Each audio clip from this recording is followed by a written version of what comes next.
30 dias depois do terror ter se instalado em Israel, as IDFs conseguem fazer uma operação na cidade de Gaza e conseguem encurralar um terrorista, o chefe mais importante do Hamas. As IDFs cercaram seu bunker e ele está lá, encurralado. Vamos falar sobre essas e outras notícias da atualização da situação de Israel.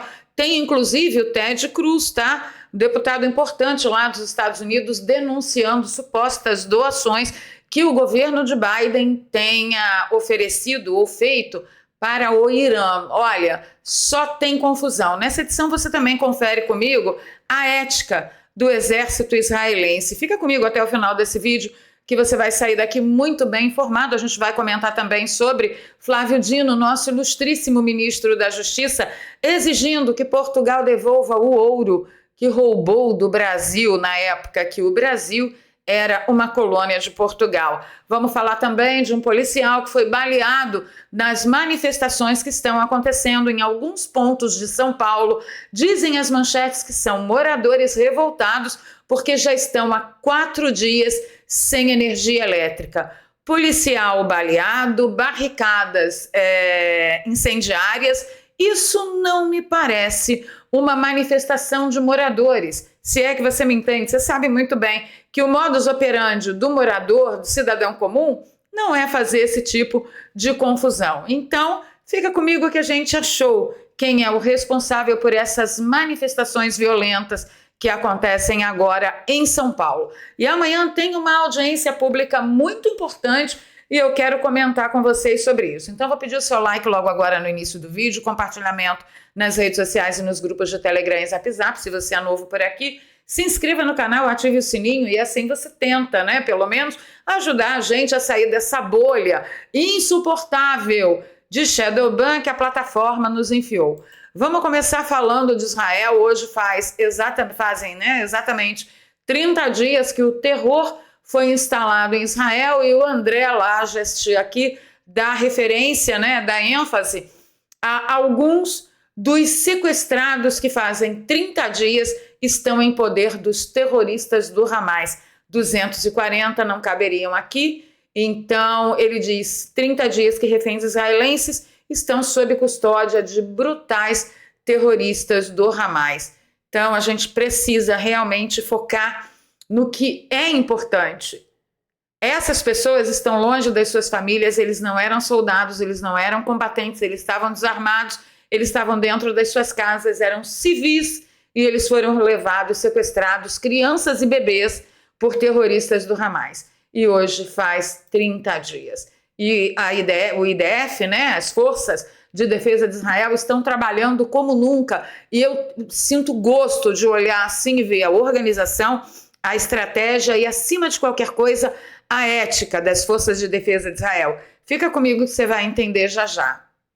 Vamos lá. O Paulo Henrique Araújo trouxe uma notícia muito importante a respeito da atriz israelense, ex-membro das Forças de Defesa de Israel, a Gal Gadot, conhecida principalmente por ter desempenhado o papel de Mulher Maravilha. Ela está organizando um evento onde irá exibir uma filmagem de 47 minutos sem censura de todos os horrores que os terroristas do Hamas promoveram no dia 7 de outubro, ceifando a vida de mais de 1.400 civis israelenses e também de dupla nacionalidade que estavam em território israelense na data. Interessante, é muito importante frisar que essas imagens são as mesmas imagens que Israel exibiu para jornalistas do mundo inteiro em Nova York e também exibiu para jornalistas aqui no Brasil, no consulado israelense aqui em São Paulo, tá? A sessão será exibida para um grupo fechado de pessoas da indústria cinematográfica em Hollywood e também se repetirá em Nova York. Então agora a Gal Gadot vai abraçar ali os seus iguais, ao grupo que ela pertence, ou pelo menos pertencia. A atriz Ana de Armas tem sido pivô de uma guerra nas redes sociais, pois após o anúncio que a Gal Gadot fez, ela deixou de seguir o perfil da israelense. Está sendo utilizado como combustível para a máquina de desinformação do movimento revolucionário promover cancelamento público contra Gadot. E aí o Paulo Henrique, ele chama atenção para o seguinte, percebam, A judia não pode nem ao menos mostrar que seu povo foi massacrado. Não pode. Os fatos. Ela precisa ser silenciada, execrada e comparada com outra atriz somente por querer que o mundo veja os horrores do Hamas. E não, nós não estamos em 1937, meus amigos. Nós estamos em 2023 e isso está acontecendo no mundo inteiro a céu aberto para quem quiser ver. Ela não pode nem ao menos contar a verdade. E isso acontece aqui no Brasil também, tá? Você não pode nem explicar qual é a verdade, porque pelo assunto ser sensível, você não pode utilizar as suas redes sociais para tal feito. É impressionante, é aterrorizante. Vamos lá. As tropas de Israel entram na cidade de Gaza. Gente, vocês sabem diferenciar bem o que é o território de Gaza e a cidade de Gaza, que ali seria a capital de um país soberano, né? Seria a capital Gaza. É ali que as tropas de Israel já chegaram, tá?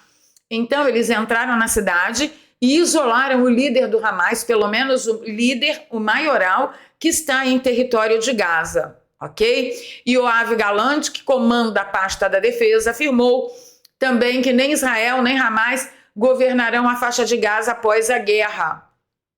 Quem fez essa declaração foi o ministro israelense, tá? Yoav Gallant.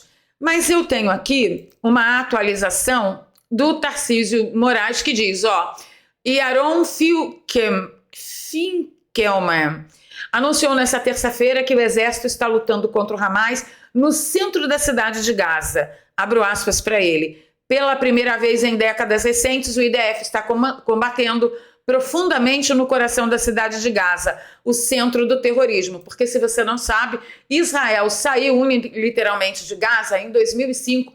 Nunca mais ninguém pôs o pé lá sem ter sido contra a lei. Vamos colocar assim. Finkelman enfatizou a complexidade e a dificuldade da guerra, reconhecendo os custos envolvidos. O objetivo declarado é exterminar o Hamas e libertar os reféns mantidos pela organização. Então ele está lá prestando contas de tudo o que está acontecendo. E eu quero mostrar para vocês um vídeo. Eu vou tirar o áudio para a gente ler aqui a legenda e não ter muita atrapalhação aqui.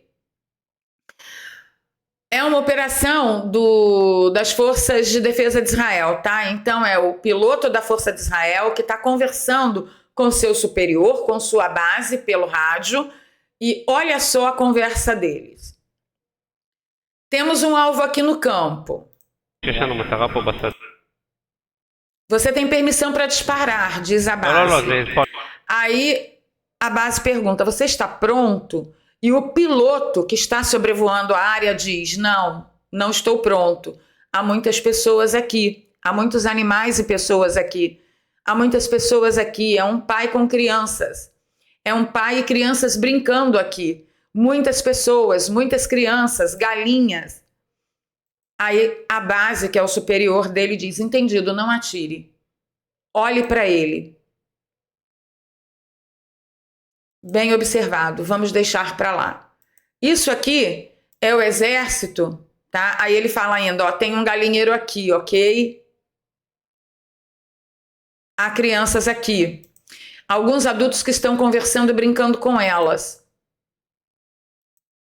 Esse é o exército que a mídia quer convencer você que está praticando um genocídio e matando civis só porque quer matar civis lá em Israel. Espalhe esse vídeo para mim, por favor. Se você não deu o like, aproveita, dá o like logo agora para você não esquecer até o final e compartilha esse vídeo, porque as pessoas precisam saber que esse tipo de coisa acontece com o exército de Israel na tratativa dos seus opositores o tempo todo. Eu trago aqui 2 atualizações gigantescas por dia, vídeos de 30 a 40 minutos, e em cada um desses vídeos eu trago pelo menos 2 ou 3 ações do exército de Israel provando sua ética, coisa que o Hamas não tem, a gente já sabe, né?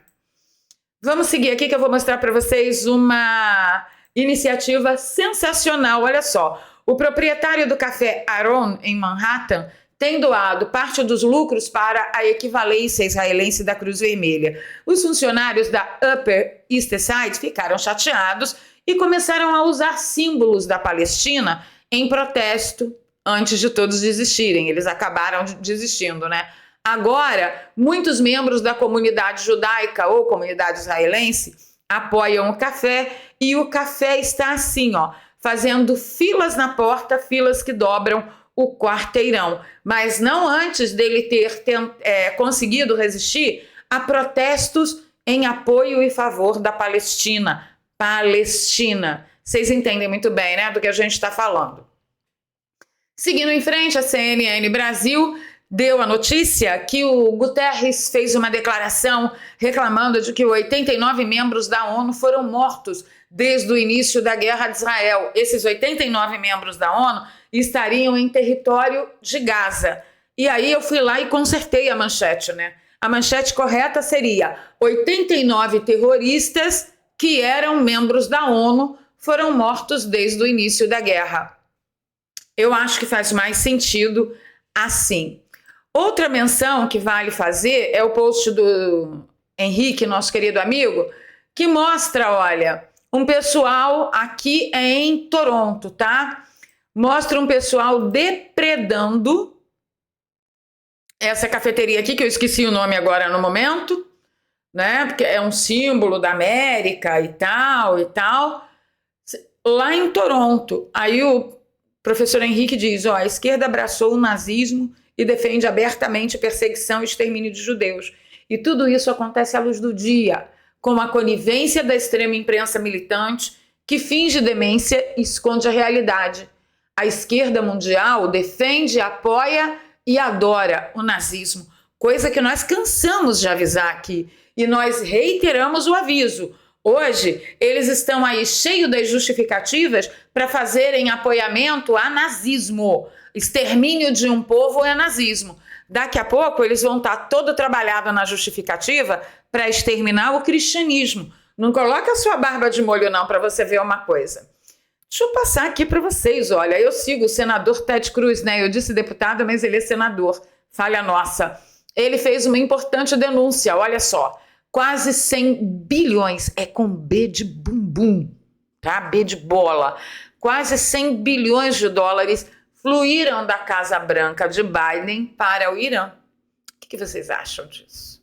Agora os Estados Unidos lá tá todo trabalhado, mandando recado para Irã, dizendo, olha, não mexe comigo, mostrei para vocês aqui hoje, né, um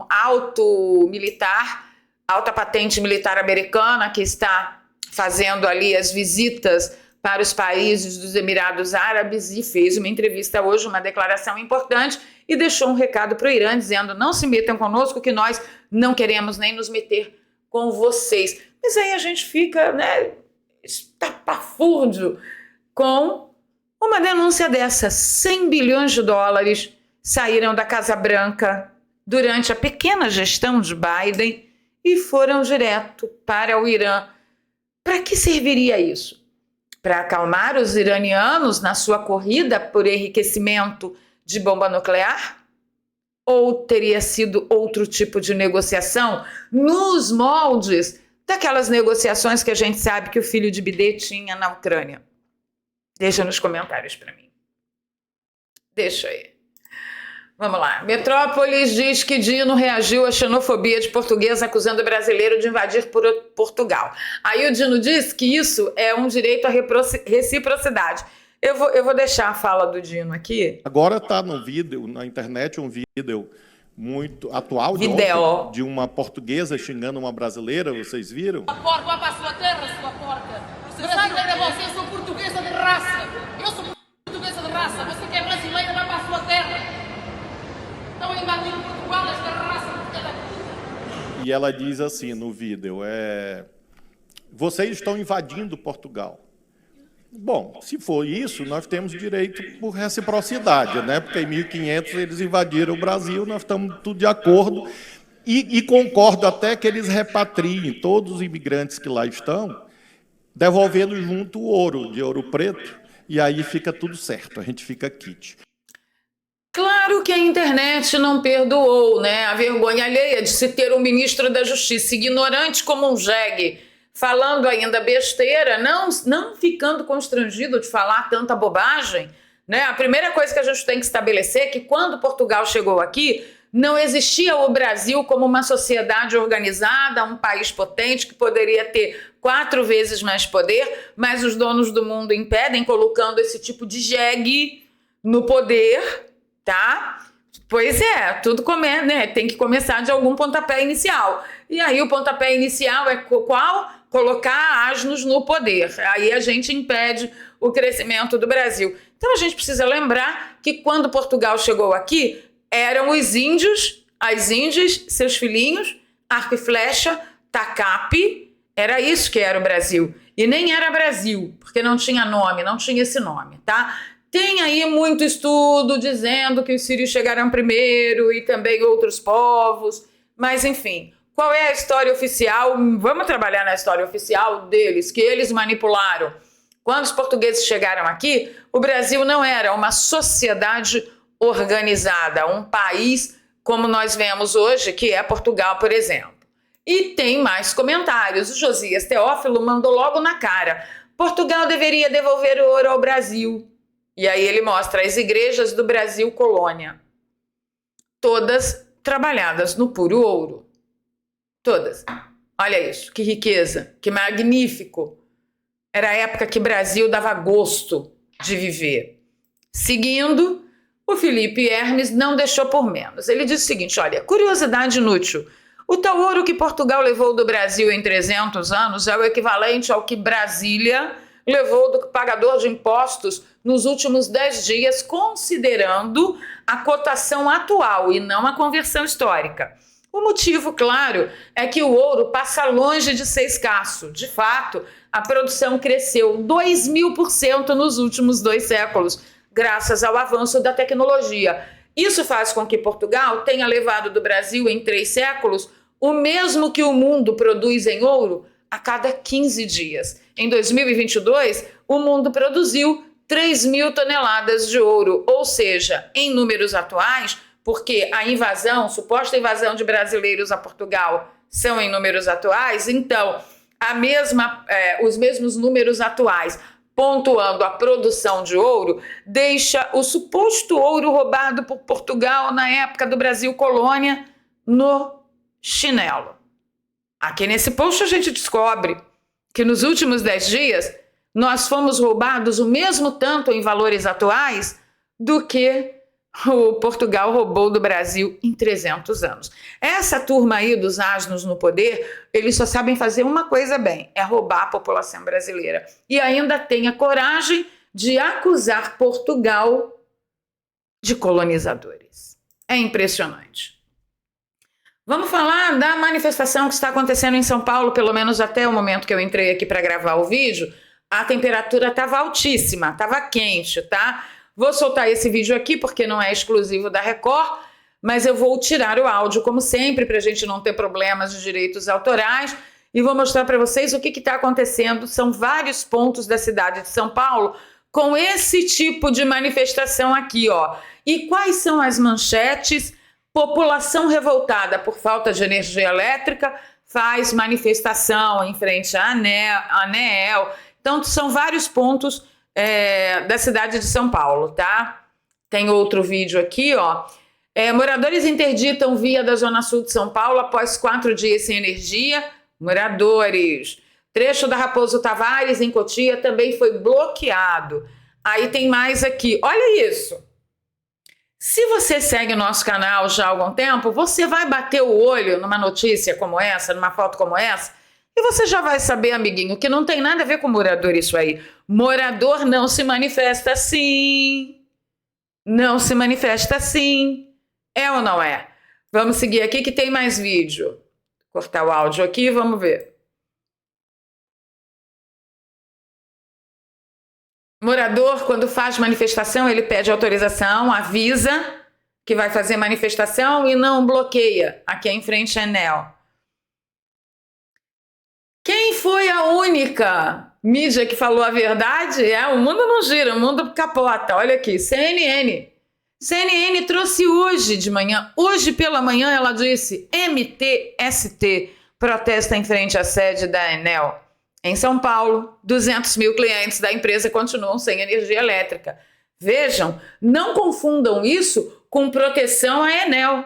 Não confundam isso, não, tá? O que eu estou mostrando para vocês aqui é que esse povo não é o povo do Boulos, não é?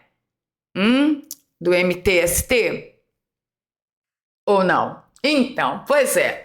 Então, assim, olha, os moradores, os comerciantes, os empresários estão cobertos, todos trabalhados na justiça, todos trabalhados na razão, porque, 4 dias sem energia elétrica, uma cidade como São Paulo não pode. Isso aqui é o coração da economia brasileira, praticamente. Então, não pode, isso não é aceitável. Isto posto, vamos analisar a estética dessa manifestação.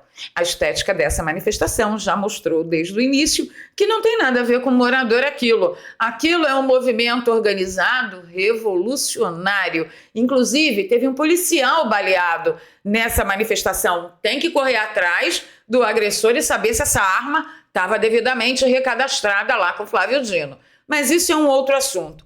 O assunto mais importante é que desde de manhã a CNN trouxe a notícia de que as manifestações estariam sendo organizadas pelo MTST, que é um grupo revolucionário e que costuma, sim, colocar fogo em pneus, impedir as avenidas e as rodovias, e geralmente eles partem para a depredação de patrimônio público, não é? Então tá aqui, ó, MTST protesta contra apagão, né? Em frente à sede da Enel, no bairro do Morumbi, zona sul de São Paulo, parará. Segundo o MTST, os manifestantes exigem a restauração de serviços de energia e a responsabilização da concessionária pelos prejuízos causados à população do estado. Ainda conforme o movimento, a manifestação reivindica um plano de ação eficiente para as temporadas de chuvas. Abro aspas aqui para o declarante do MTST. Recebemos inúmeras denúncias das comunidades inteiras sem energia por mais de 50 horas. Inúmeras pessoas perderam o pouco que tinham para comer sem qualquer retorno da empresa pelos canais de comunicação. Fecho aspas. Quem disse isso foi Débora Lima, coordenadora nacional do MTST. Então aprendam, amiguinho, quando você der de cara com uma manifestação nesse naipe aqui, isso não é morador. Morador não faz isso. Ou é facção criminosa, ou é movimentos como o MTST, o MST, que na verdade está tudo no mesmo balaio de facção também, não deixa de ser. Tá bom? Então fique esperto, não caia nessa história de morador, não. O que eu gostaria de esclarecer para vocês é que nesse quiprocó todo de estar faltando energia em São Paulo, a Enel está dizendo que não teve culpa porque ela tenta podar as árvores, ela tenta providenciar, né, que os fios estejam em bom estado e, como teve uma chuva muito forte, ela não conseguiu. Por quê? Porque árvores desabaram e caíram por cima de fios, estragaram a estrutura, e a responsabilidade de podar as árvores e tirar árvores que estão perto da morte é de quem? É da prefeitura. E quem é o responsável por fiscalizar a Enel? Também é fiscalizar a agência, é uma agência pública. Então, assim, tá um empurra de responsabilidade, e é inadmissível que o prefeito, né, venha a público dizer: eu tenho a solução, vamos criar uma taxa, vamos cobrar mais uma taxa do cidadão, porque nós pode explorar o cidadão até dizer chega. Pois é, foi isso que ele falou. Ele, que é candidato do Valdemar da Costa Neto, do PL. Valdemar tá louco. Mas, enfim, isso é outro assunto também. Então, aprendam. Quando você bater os olhos, assim, numa manifestação que tenha essa estética aí que tá na sua tela, isso não é morador, tá bom? Vamos falar a respeito da audiência pública mega importante que acontecerá amanhã na Câmara dos Deputados, lá em Brasília, marcado pela nossa querida amiga, a deputada federal Bia Kicis, que propôs a audiência pública para amanhã, às 8h30, sobre a inclusão das picadinhas contra o Covid no Plano Nacional de Imunizações, e o doutor Francisco será um dos palestrantes. Vamos ouvir o recado dele?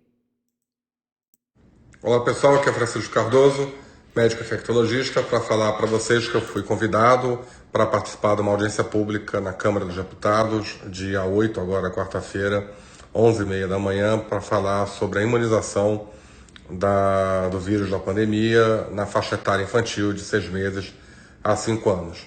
Vão estar lá autoridades públicas do governo, representantes da sociedade civil, outros colegas, outros profissionais da saúde.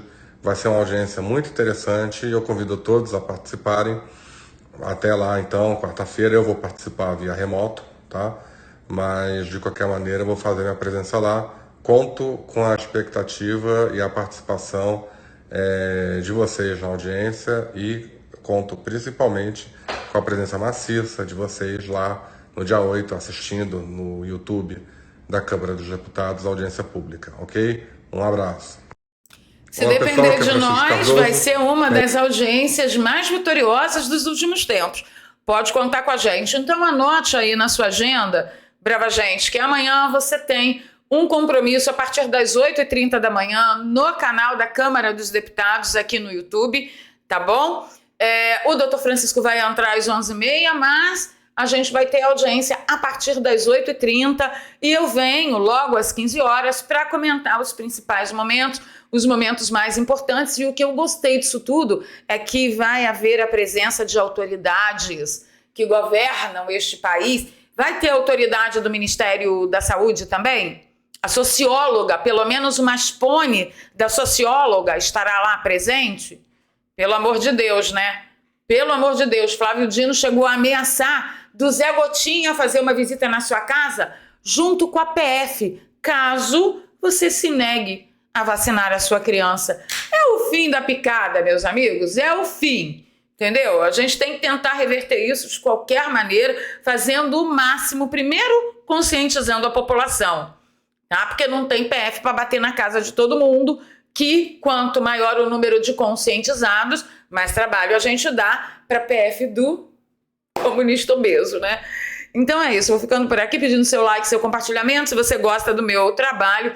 Aqui tem um Pix que você pode nos apoiar com qualquer valor, é doarpravaleria@gmail.com. Na descrição, 2 contas bancárias e uma conta no PayPal, caso você nos acompanhe fora do Brasil. Olha aí que maravilha! Seus dólares, suas libras e seus euros são muito bem-vindos, inclusive eles estão bem valorizados aqui no Brasil. Vai, doa pra gente $1, €1, uma librinha.